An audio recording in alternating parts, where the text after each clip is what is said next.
Good evening. Good evening. Good evening. Once again, my name is Shawana Fiajmoko Football. Another wonderful evening, and it is time for me to today share my view on an important uh, awards that came up today, and then the exit of Manchester United manager Eric Ten Hag.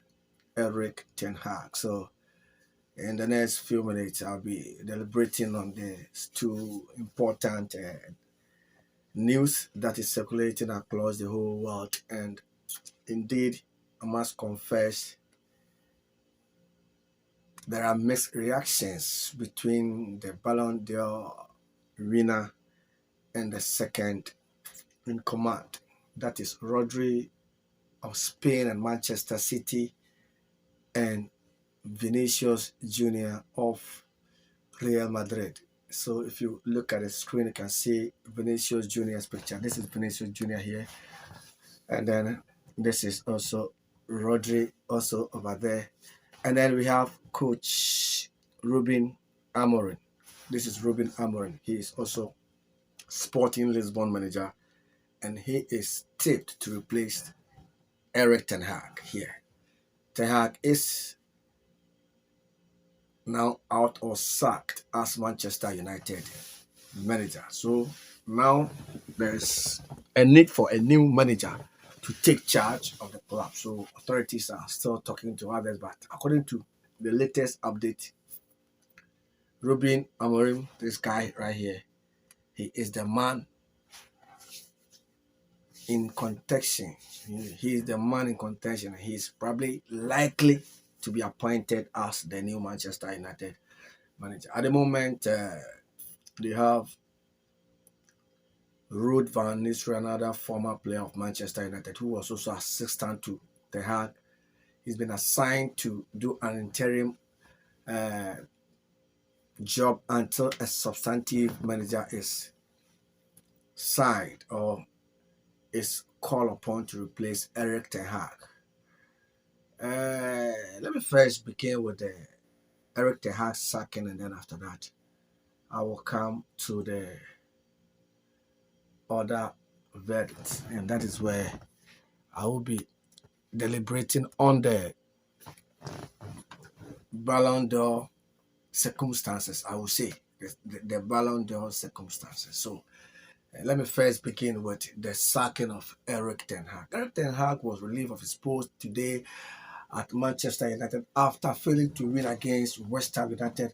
At the game, I watched the game myself, and I can say that that was another error, officiating error, that caused Manchester United the defeat. At least they should have at least got a draw from that game. But unfortunately, they were denied with a late penalty converted in the 90th minute. So if you watch the game very well, that penalty was very controversial. There was a lot of controversies surrounding that penalty decision. So honestly, to me, I don't see that to be a penalty, but well, that was what the officials called. So basically, at the end of the day, it was awarded against Manchester, and then that incident also caused Eric Ten Hag's uh, position as the manager for Manchester United. So for that one, I would say it can be coincidence or also blessings for majority of the Manchester United faithful who were calling for Ten Hag's removal, including myself. Yes, of course. I was also calling for the sacking of Eric Ten Hag because I would say his performance to me not quite encouraging. So I am, to be honest, I'm very happy to see him fired. That one I cannot hide it. I'm really happy to see Ten Hag fired. But I also say that Ten Hag got himself into this problem because his approach or attitude towards the Manchester United job was not up to the standard, because this was a man to me who came into the team with a lot of promise because of what he did for Ajax Amsterdam. So many were of the view that Ten Hag will come to Manchester United and then bring on board majority of the youthful players from the academy, and then he can integrate them from the academy to the senior team.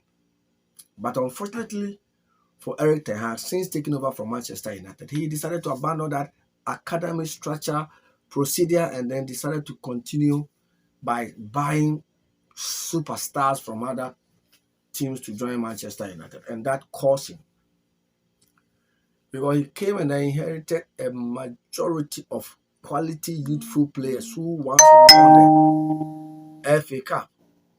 They won the youth FA Cup. So basically that tells you these are potential future superstars for Manchester United. So if you're a coach and then you come into a club who have very strong academy where players between the ages of 18, 17, 16 were able to win English FA Cup, then it tells you you have a future as a manager. So all you need to do is to make sure you integrate most of the academy players into the senior team so that you can blend both the old and new together. But Ten Hag never go through that angle, but he decided to bring his own quality players, sack or sell some of the Manchester United players, and they brought on board his players. They brought Andre Onana, while by then United have a fantastic goalkeeper, David De Gea. He was one of the best goalkeepers in the world, but Ten Hag let him go. He let Dean Henderson also left the club. He was also another fantastic goalkeeper, a former England under 20 goalkeeper, and then the English national team goalkeeper as well. So basically, you have a very good goalkeeper in the person of Dean Henderson, and then what do you call it, David De Gea. But this man let these two goalkeepers left the club, and then brought Andre Onana and then Ate Bayando from Turkey. Meanwhile, the two goalkeepers you had already at Manchester United, they are very good and even better than Onana and Ate Bayando. Honestly, I'm being honest here. These two goalkeepers you let go were better than the two you brought into the team. In another development, you brought a defender. You brought Taram Malaysia, a left back. United by then have brilliant youth or academy left backs. You have Brendan Williams, who plays at left back and sometimes right back. You have Alvaro Fernandez, who also plays at left back, a very promising future player.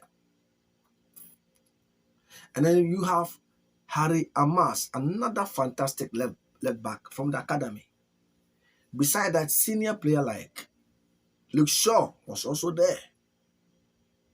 But instead of having faith in the academies, you decided to bring Malaysia. And unfortunately, Malaysia got injured.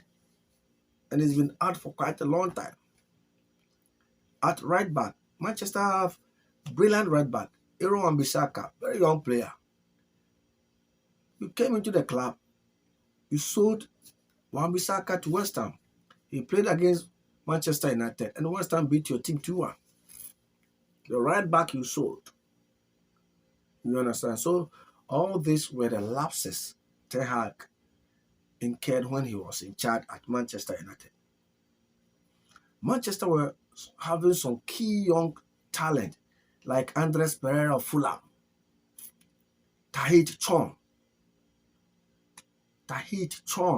of Nottingham Forest, Elanga, Tahith Chong, Andres Pereira. All those were players who were tested in the Premiership before by former Manchester United managers like Jose Mourinho, what do you call it, Ole Gunnar Solskjaer, David Moyes. Those are players, these coaches tested them when they were in charge.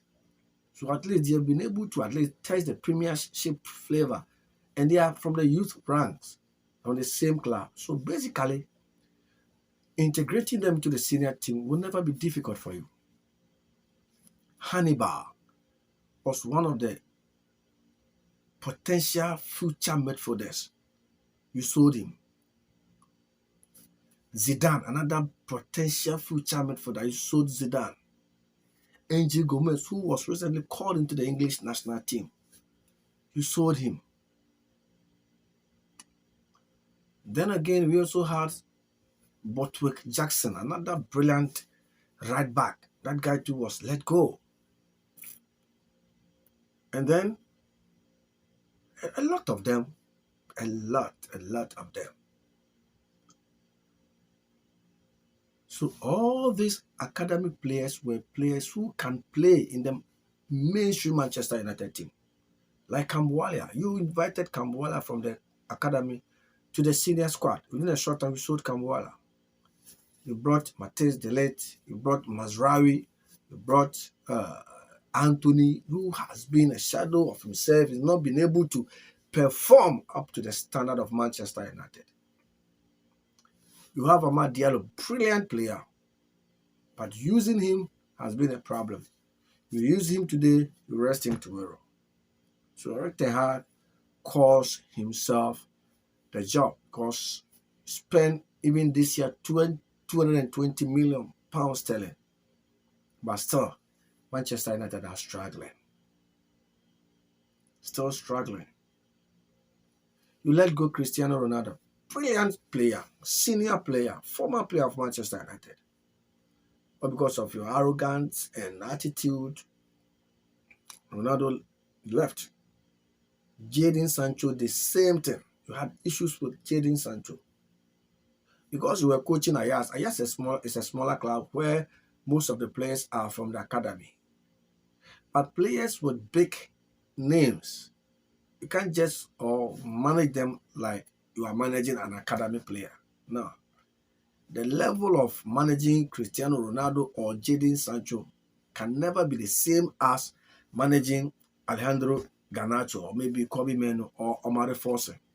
Omar Forsen to you sold the Omar Forsen. So all this accounted to your downfall today. So Ten Hag fired at Manchester United. Good news. I embrace that. I wish him good luck and he will learn a lot from this because you will never get a bigger club again like Manchester United to manage. You never get the chance to go to Barcelona, Real Madrid, Chelsea, whatever. You probably go back to the smaller clubs to rebuild from there. You've missed a brilliant opportunity.